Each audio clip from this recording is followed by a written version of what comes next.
Karibu sana mtazamaji katika kipindi maalum hapa TBC1. Naitwa Anuari Mkama, na hii leo katika kipindi maalum tunamulika sekta ya afya ya Tanzania, lakini pia ya ulimwengu kwa ujumla. Ni kwa namna gani tumepiga hatua tukianza ulimwengu, lakini pia kwa Tanzania. Na hii leo basi nipo na Dr. Winnie Mpanju Shumbusho, naweza nikasema kutoka Maruku, Bukoba mpaka Geneva, kuwa mkurugenzi mkuu msaidizi wa WHO. Ni safari ndefu sana daktari hiyo, Winnie. Naam, karibu sana katika kipindi hiki maalum. Asante sana Anuari, asante kwa kunialika. Karibu sana. Na nimesema hiyo safari nikipiga hesabu, kwa sababu kutoka hapa Dar es Salaam mpaka Kagera ni kilomita takriban 1400 nadhani. Ni nyingi. Sasa nimepiga hesabu kutoka huko Maruku kijijini mpaka huko Geneva kufika. Mtu anaweza kujishangaa ilikuwaje daktari Winnie akawa katika nafasi ya juu zaidi ya afya duniani, WHO, shirika ambalo ni duniani, na ukawa ni msaidizi wa mkurugenzi mkuu wa WHO. Safari yako na kupenda kwako masuala ya afya yalianza lini? Labda kwa kifupi, najua itakuwa ni historia ndefu hiyo. Asante sana Anuari. Ni kweli ni historia ndefu na ni mwendo wa hatua kwa hatua, haikutokea mara moja. Kama ulivyosema, nilizaliwa kijijini Maruku, Bukoba, mkoa wa Kagera. Nikasoma shule ya msingi kijijini kwangu. Wakati ule shule zilikuwa sio nyingi, kwa hiyo shule loko karibu unasoma hapo. Baada ya hapo of course nikapita shule ya sekondari Msalato, then high school. Naam, shule ya juu kabisa. High school. Tambaza ambayo iko hapa. Kumbe tumesoma Tambaza. Mimi nimesoma Tambaza. Okay, alumni mwenzangu.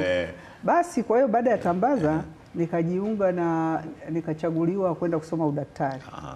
Muhimbili. Wakati huo ilikuwa chini ya chuo kikuu cha Dar es Salaam, kitivo cha tiba. Kwa hiyo nikasoma udaktari, Mungu akanisaidia, nikashinda. Baada ya kushinda nikafanya ile wanaita internship, nikamaliza.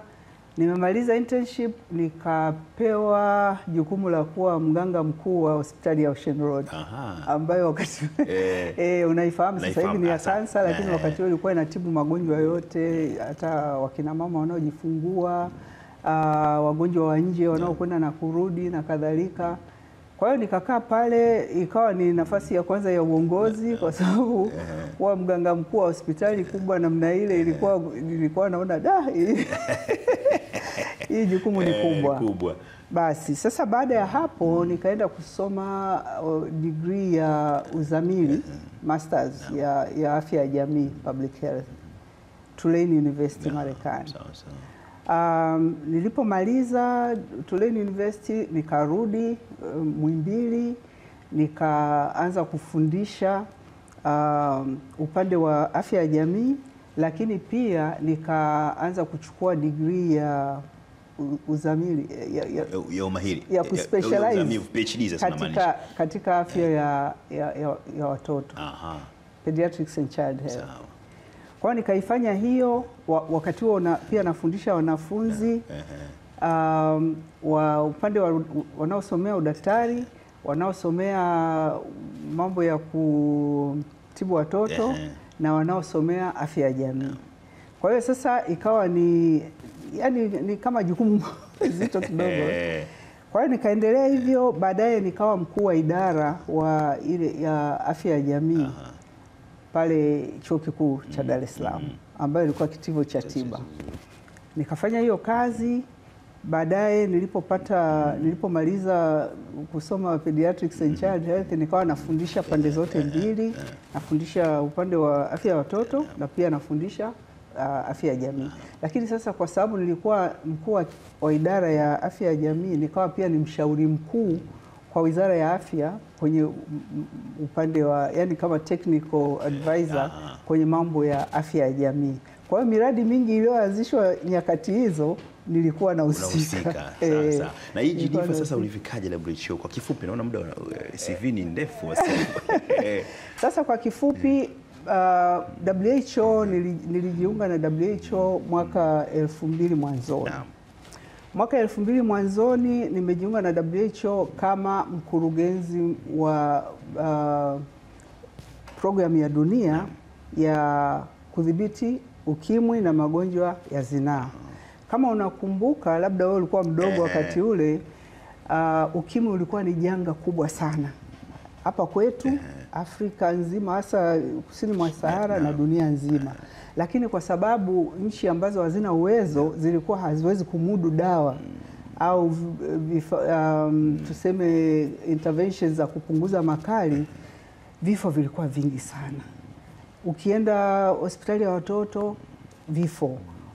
Wodi za watoto, vifo vingi. Kwa kina mama wanaojifungua hivyo hivyo. Wodi za watu wa kawaida hivyo hivyo. Hata vijana ambao kawaida hawaugui walikuwa wamejaa wodini na kila siku watu wanazika.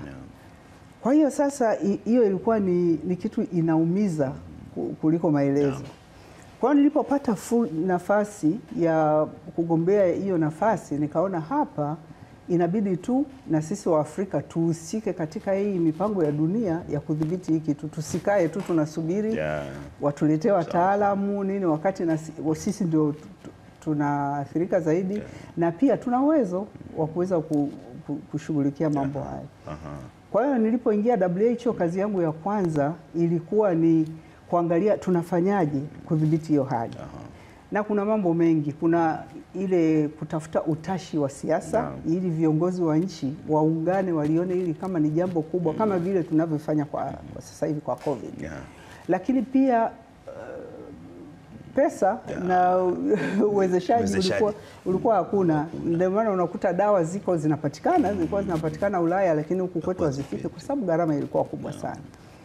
Na la tatu, utaalamu ulikuwa bado haujapanuka. Kwa hiyo watu wengi wanajua kuna ugonjwa, lakini wataalamu wanaoweza kudhibiti wachache sana. Kwa hiyo ikabidi kitu cha kwanza kutafuta utashi wa siasa, wakuu wa nchi wakae pamoja, waone ni vipi tunaweza tukashirikiana kudhibiti ili janga. Kama unakumbuka au pengine ulikuwa mdogo sana, mwaka 2001 kama WHO tuliongoza dunia kuitisha kikao cha kwanza ambacho maalum cha wakuu wa nchi cha Umoja wa Mataifa kuhusu ukimwi. Na hii ilikuwa ni mara ya kwanza Baraza Kuu la Umoja wa Mataifa linakutana kuzungumzia ugonjwa. Ilikuwa haijawahi kutokea. Kwa hiyo ilikuwa ni kama unavyojua sasa hivi tunaona tunapambana na la COVID. Ilikuwa ni hivyo hivyo. Ilikuwa ni kazi kubwa sana mpaka kuja kufikia makubaliano kwamba hili ni janga la wote, inabidi tulidhibiti pamoja kama dunia. Vifaa vinavyopatikana, nyenzo za kutibu zipatikane kila sehemu, nchi maskini nazo zipate. Kwa hiyo pia kutokana na hilo azimio tukaweza sasa kuanzisha huu mfuko wa dunia dhidi ya ukimwi, kifua kikuu na malaria. Baada hilo azimio, unamaanisha sasa maana tulikuwa tunasikia Global Fund kuna wakati. Global Fund ilitokana na hiyo tuliita UN General Assembly Special Session on HIV AIDS. Hiyo ikatoa UN Declaration of Commitment kuhusu HIV AIDS. Na katika humo ndio tukapata kipengele cha kuanzisha Global Fund. Kwa hiyo sasa hiyo ikatusaidia sana, maana ikawa sasa ni nyenzo tuchakalike nayo kusudi tuweze kuunda mfuko ambao ni wa wote. Sio autegemei kwamba ni rafiki yako nchi tajiri rafiki yako ikupe pesa. Hii ilikuwa ni wote, kila mtu anaweza akaweka pesa.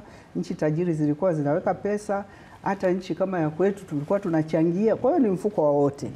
Na mpaka leo kama umegundua huo mfuko umefanya kazi kubwa sana katika kuhakikisha kwamba watu wote ambao wameathirika na HIV, malaria, TB na hata upanuaji wa miundo ya afya kuweza kudhibiti haya magonjwa. Kwa hiyo mpaka leo unaona kwamba kuna maendeleo ambayo yamefanyika. Kuna maendeleo, ndio. Na Dr. Winnie, kwa sababu pia tunaangalia umeshika nafasi ya juu zaidi katika masuala ya afya duniani, labda tunaweza tukaangalia kwa upande pia wa Afrika na hususan Tanzania nchi yetu. Tokea historia, unaonaje maendeleo ya afya yanavyopigwa awamu kwa awamu? Tumefanikiwa? Unazungumza kama nchi? Kama nchi tuseme. Unaona kwa sababu wewe ulikuwa WHO na unaitazama Afrika na unaitazama nchi yako ulipotoka. Unaitazama nchi yako, kwa sababu mnakumbuka Mwalimu Nyerere alisema majanga matatu makubwa ni umaskini, ujinga na maradhi. Sasa wewe ulikuwa kwa upande wa maradhi. Unaangalia vipi hatua ambayo imepigwa? Hatua imepigwa sana, na katika wadhifa wangu kama mkurugenzi mkuu msaidizi wa WHO upande wa HIV/AIDS, TB, malaria na magonjwa yaliyosahaulika, tunaita neglected tropical diseases, lakini pia na partnerships ambazo zinahusika na hayo magonjwa. Nimepata bahati ya kuzunguka dunia nzima. Ninachoweza kukuambia ni kwamba kwa sababu tuko hapa nyumbani, inabidi Tanzania tujivune kidogo kwamba tumejitahidi na tumepiga hatua. Na msingi wetu umeanza tangu wakati wa uhuru, kwamba serikali imekazania sana mifumo ya afya, kupeleka afya kwa wote mpaka kwa vijijini. Unaweza leo hii ukafika kijiji chochote ukamfikia mpaka mtu wa mwisho kutokana na mfumo uliopo. Kwa hiyo sisi kutokana na mpango wetu wa tunaita primary health care, tumekuwa kama mfano. Nchi nyingine zimekuja kujifunza kwetu. WHO yenyewe ile azimio la Alma-Ata walikuja kujifunzia kwetu. Baadaye ndio na wenyewe sasa wakaipanua kwa dunia nzima. Lakini pia ukiangalia pia na mambo, kwa mfano hawa wafanyakazi tunaita community health workers. Nchi kama Ethiopia ambao sasa hivi wanasifika sana, wamejifunzia Tanzania. Tulikuwa tunawapeleka mpaka vijijini kwenda kuangalia. Kwa hiyo nchi yetu imeweka kipaumbele sana kuhusu hilo. Na mpaka leo unaona awamu zote zilivyokuja zimekuwa zinaendeleza. Sasa hivi ukiangalia kwa mfano chini ya uongozi wa Mheshimiwa Rais wetu Dr. Samia Suluhu Hassan, maboresho mengi sana yameendelea. Angalia vituo vya afya vimeongezeka, vimekarabatiwa, hospitali hivyo hivyo. Angalia upande wa vifo vya mama na mtoto, punguzo la asilimia 80 ni kubwa.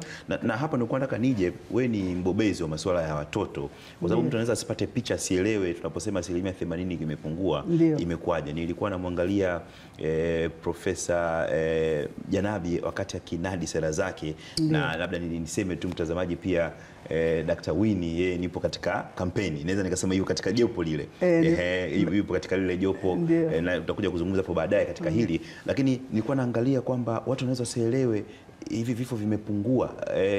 Hali ilikuwaje hapo nyuma kuhusiana na vifo vya mama wajawazito na watoto? Hali ilikuwa mbaya Anwar, kwa sababu unakuta binti mwenye afya nzuri tu kama huyo hapa, au labda mke wako, ile kitendo cha kuwa mjamzito tayari kinafanya maisha yako yanakuwa kwenye hatari ya hali ya juu sana, ambapo Ulaya sio hivyo. Ulaya mama akifariki kwa ujauzito ataitishwa majopo mengi sana kujiuliza kwa nini imetokea hivyo, lakini hapa kwetu ilikuwa ni kitu cha kawaida. Kwa hiyo leo hii kwamba mtu unaweza ukawa na uhakika wa kutosha kwamba mama tangu anapopata ujauzito atapata huduma anazohitaji mpaka anapojifungua, na atakapojifungua atakuwa na atakayemhudumia ni mtu ambaye ana ujuzi wa hiyo kitu.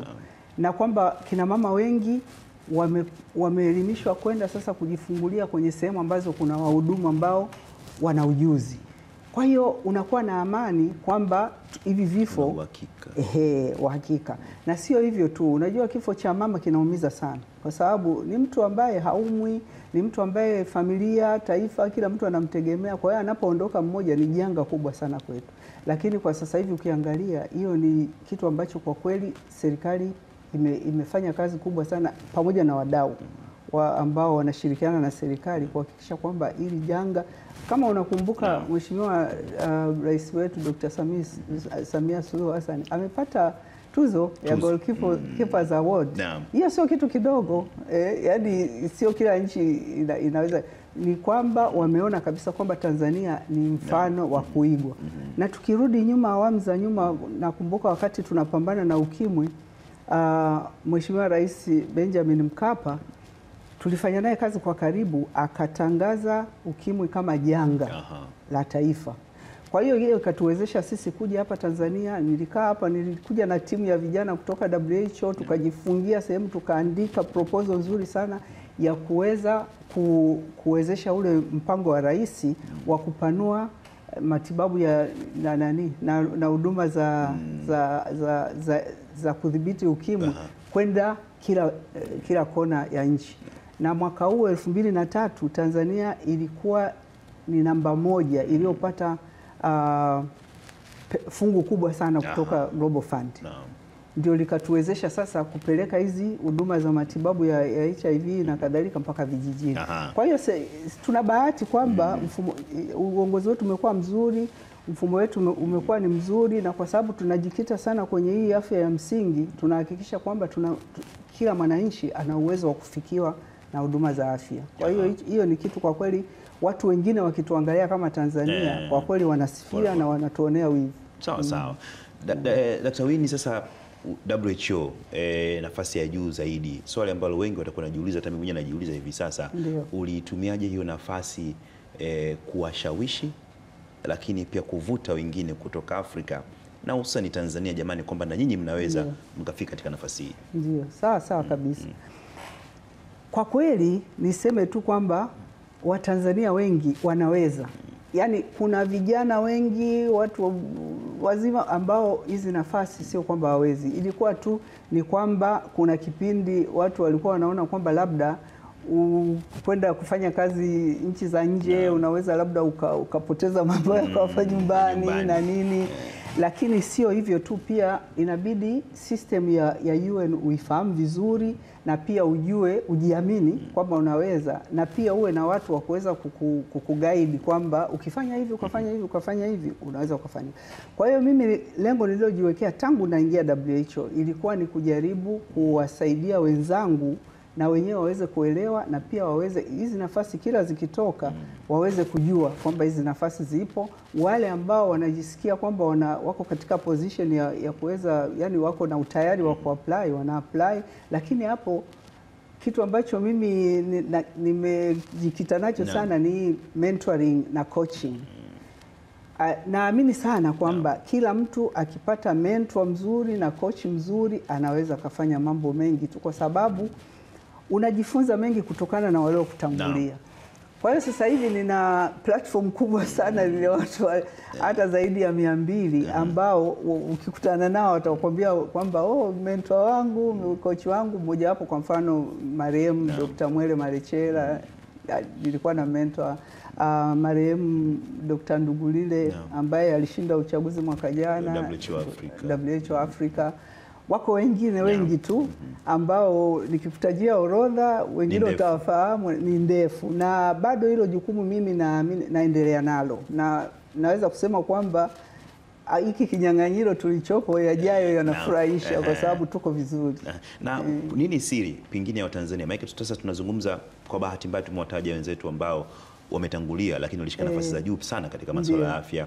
Lakini tunao hivi sasa kina Dr. Ntuli Kapologwe, yeye ameshika nafasi ambayo pia na wewe ulikuwepo kule ni Jumuiya ya Afya Afrika kati kusini na mashariki. Lakini sasa tuna Dr. Mohamed Yakubu Janabi, wewe ndio ulipo katika kampeni. Mtu anaweza kujiuliza, kuna siri yoyote wa Tanzania kushika nafasi ya juu afya, ama Watanzania na wabobezi katika masuala ya afya?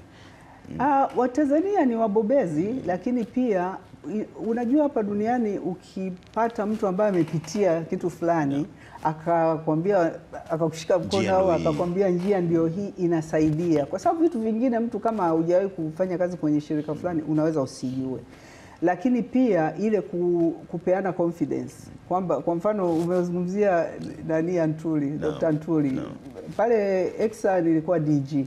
Kwa hiyo ni shirika ambalo nalifahamu vizuri na nini. Kwa hiyo ukiweza kummentor mtu akaona kwamba hii kitu kumbe na mimi naweza, alafu sio hivyo tu, ukaenda naye hatua kwa hatua mpaka kupata ushindi, kwa sababu unajua ni safari ndefu, haitakiwi uache katikati. Kwa hiyo kuna kampeni, lakini pia kuna ile mentoring na coaching ambayo mambo mengine CV yako umeandikaje, presentation skills zako zikoje, na pengine unawashawishi vipi wale wanaokupigia kura. mambo kama hayo. Kwa hiyo hivyo ni vitu ambavyo unaweza ukaviona vidogo, lakini mkivifanyia kazi vinasaidia sana. Na vile vile pia kuwa na yale maadili ambayo tunamake, unajua nafasi kama hizi zinahitaji integrity, uadilifu, uaminifu, lakini pia kuwa mtu wa watu. Kuna wakati najiuliza dunia ingekuwaje bila WHO? Ukubwa wa WHO na umuhimu wake ukoje duniani? Ni ukubwa na umuhimu wa WHO ni mkubwa sana. Dunia isingekuwa dunia bila WHO. Ndio maana unaona mpaka sasa hivi mambo yanakuja, majanga yanakuja, lakini kwa sababu kuna chombo kimesimama imara ambacho ni neutral, akifungamani na huku na huku, lakini chenyewe kinapambania tu kwamba tufanye kitu ambacho kitatutoa katika utumwa wa magonjwa, vifo, umaskini unaotokana na magonjwa na kadhalika. Kwa hiyo ninachoweza kukuambia ni kwamba bila WHO dunia ingekuwa ni ngumu sana. Ndio maana hata unaona COVID tumeweza kuvuka kwa sababu kulikuwa na chombo ambacho kimesimama imara na kinaendelea kusimama imara hata yakija majanga mengine. Na kuna wakati tunapata hofu, hata tunaona huyu anasema hivi mkubwa, bwana mimi sichangia hapa. Hiyo hofu inapaswa kuwepo. Wakubwa yani kwamba mataifa mengine, kwa sababu WHO inachangiwa na mataifa mengi. Sasa kuna mataifa mengine makubwa yanasema pana mimi huku au wana sita wanarudi nyuma kidogo. Sasa watu wanapata hofu, itakuwaje nchi hizo zisipochangia ama nchi hiyo isipochangia?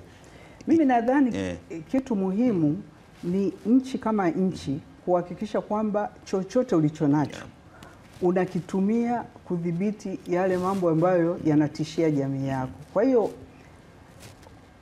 hata ukiwa na mtu mfadhili anakufadhili akijitoa, kama we mwenyewe umekuwa unajipanga na uko imara na unatoa kipaumbele kwa mahitaji ya jamii yako, uweze ukashindwa. Ndio maana vitu kama mfuko wa dunia kwa mfano ambao haufungamani na nchi yoyote ni muhimu sana.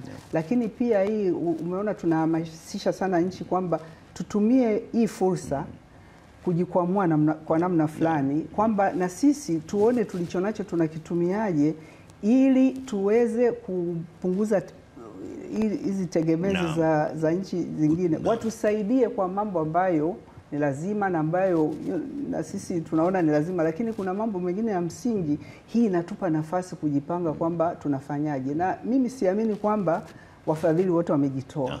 Wafadhili wapo, isipokuwa nadhani wanasubiri tu waone sisi wenyewe tunafanyaje. Nije nikuunge mkono wakati unajenga nyumba yako, lakini na wewe naona umesimamisha nguzo, umefanya hivyo, na hayo yote tumeshayafanya. Kwa hiyo ni ile tu kuangalia sasa tuboresheje. Hii wanaita efficiencies kwa mfano, mambo ambayo cost effectiveness na hivi, na pia kuzalisha nyenzo nyingine sisi wenyewe hapa kwenye nchi yetu au kwenye kontinenti yetu, kama madawa, vitu kama chanjo na kadhalika, kwa sababu hatuna sababu kwa nini hatuvizalishi. Sisi ndio ambao tunavinunua. Sasa kwa nini tusijitahidi vikatengenezwa hapa na wao waje wanunue, au sisi tuuziane kwa bei ambazo zitakuwa zinawezekana kwa nchi ambazo hazina uwezo mkubwa sana. Kuna mengi ya kuzungumza Dr. Winnie, na wasifu wako umejaa. Kuna mengi ya kuzungumza sana ambayo umeyafanya, lakini unamwambia nini yule mwenye ndoto ya kufika ulipofika, lakini kwa namna moja au nyingine unamwambia nini Watanzania katika masuala ya umuhimu wa kuwekeza katika sekta ya afya? Kwanza kabisa ujumbe wangu kwa vijana wote, taaluma zote, ni kusema kwamba kila kitu kinawezekana. Ukiwania kwamba mimi ningependa katika taaluma yangu nifike kiwango fulani, utafika. Kuna kujiamini, lakini pia kuna kufanya kazi. Ufanye kazi kwa bidii, uwe mwadilifu, na pia ujijengee mazingira ya kuaminika, kwamba mtu ajue kwamba huyu naweza nikamtumainia, ni mtu ambaye anajali kazi yake anayoifanya, na kuna vigezo ambazo watu wanaangalia. Alafu pia wajue kwamba wewe ni mtu ambaye ukipewa madaraka fulani utayatumia vizuri, na pia utajiongeza kuwa na maono ya kuweza kusaidia kunyanyua shirika au kudhibiti hiyo kitu ambacho mnajaribu kudhibiti. Kwa hiyo mimi naomba vijana na wote wajue tu kwamba inawezekana. Na kuwekeza katika sekta ya afya. Kuwekeza katika sekta ya afya, kwangu mimi, usipowekeza kwenye sekta ya afya, ina maana kwamba yote unayowekeza yataathirika tu, kwa sababu nguvu kazi ndio unayotegemea kuzalisha, na pili, taifa ambalo halina afya sio taifa. Taifa legelege. Ni taifa legelege. Na tatu, ukikosa afya unatumia nguvu ya ziada na rasilimali nyingi zaidi kuirudisha hiyo afya kuliko ungewekeza ukaiboresha tangu mtoto anapokuwa tumboni mpaka anapokuwa mzee. Uhakikishe kwamba umemwezesha kuwa na afya nzuri, lakini pia kudhibiti hatari ambazo anapambana nazo katika maisha ya kawaida. Dr. Winnie, nakushukuru sana. Asante sana. Nashukuru sana kwa kunialika. Asante sana. Mtazamaji, wakati unatuzuia hapa kuendelea, lakini kuna mengi ya kuzungumza na Dr. Winnie Mpanju Shumbusho ambaye ni mkurugenzi mkuu msaidizi mstaafu wa shirika la afya duniani WHO. Mengi anayo ya kuzungumza, lakini wakati ndio hivyo. Panapo majaliwa, bila shaka utamulika tena hapa TBC1 ama kumtembelea kwake tuweze kupata mengi ambayo anayo na anataka kuiambia jamii. Naitwa Anwar Mkama. Asante na kwaheri.